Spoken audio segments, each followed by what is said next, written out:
Shut up! Listen!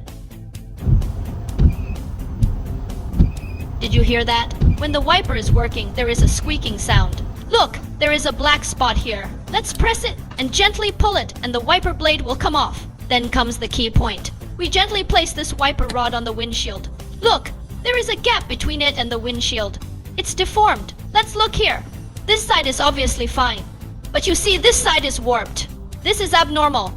This is why the wiper can't clean the glass and there is a strange noise. This situation is easy to deal with.